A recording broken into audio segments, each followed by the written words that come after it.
माँ, काली का संदेश। अब तुम्हें रोने की आवश्यकता नहीं। अब वह लोग रोएंगे। मेरे बच्चे, आज तुम्हें बहुत ही बड़ा दिव्य संदेश मिल रहा है। और इसके पीछे का कारण यह है कि अब तुम्हारे जीवन में एक अविस्मरणीय ऊर्जा प्रवेश कर रही है। और तुम जिस स्थान पर हो, वह स्थान दिव्यता से भर रहा है। और तुम्हें दिव्यता से युक्त करने का प्रयत्न किया जा रहा है। और अब यह दिव्य प्रकाश तुम्हारे घर में विस्तारित हो रहा है। मेरे बच्चे, तुम आगे बढ़ो अपने जीवन को सकारात्मक मोड़ देने के लिए और इस ऊर्जा को पूरी तत्परता से ग्रहण करो। मेरे बच्चे, आने वाला समय तुम्हारे लिए चमत्कारपूर्ण समय होगा। इसलिए तुम्हें इस संदेश को पूरा सुनना है। चाहे परिस्थिति कोई भी हो, तुम्हें इसे बीच में नहीं छोड़ना है। और यदि तुम ऐसा करते हो तो केवल तभी तुम्हें वह रहस्य पता चलेगा और इसका पूर्ण लाभ मिल सकेगा। मेरे बच्चे, मैं ब्रह्मांड की रचना करने वाली हूँ। मैं सर्वशक्तिमान हूँ। सभी दिशाओं में, सभी आयामों में मैं ही व्याप्त हूँ। मैं तुम्हारी सभी उम्मीदों और इच्छाओं को पूर्ण करने में पूरी तरह से सक्षम हूँ।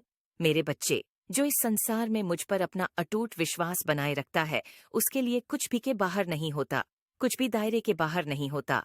तुमने जिस प्रकार के घर की कल्पना की है, जिस प्रकार के कार्यक्षेत्र का तुम चुनाव करना चाहते हो और जिसे तुम जीवन भर अपने जीवन में साथ रखना चाहते हो, वह सब अब मैं तुम्हें प्रदान करने वाली हूँ।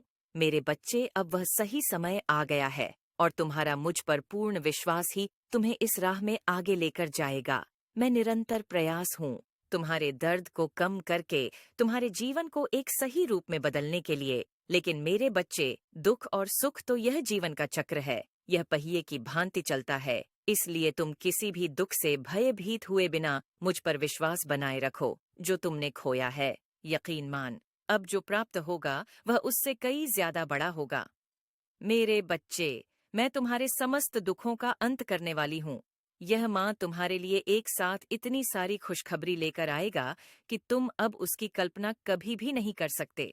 ऐसी खुशियाँ जो तुम्हें पूरी तरह से आनंद से भर देंगी। ऐसी खुशियाँ जो तुम्हारे वित्तीय स्थिति में सुधार करने का कार्य करेगी। मेरे बच्चे, तुम्हारे जीवन को इस तरह समृद्ध किया जाएगा जिसकी कल्पना तुम कर ही नहीं सकते हो। इन आनंद के क्षणों को अपने जीवन में उतर जाने दो मेरे बच्चे। यदि तुम्हारे मन में जरा भी संदेह उत्पन्न हो, जरा भी शंका उत्पन्न हो, तो अपनी आंखें बंद करो और अपने भीतर झांकने का प्रयत्न करो। तुम्हें मेरा ही स्वरूप नजर आएगा, वो स्वरूप जिसकी आराधना तुम करते हो, वो स्वरूप जैसा तुम मुझे देखना चाहते हो। मेरे बच्चे, मैं तुम्हें बता देना चाहती हूँ कि मेरा कोई आकार नहीं, मेरा कोई स्वरूप नहीं, लेकिन साथ ही मैं साकार भी हूँ। मैं हर स्वरूपों में हूँ। इसलिए मेरे बच्चे,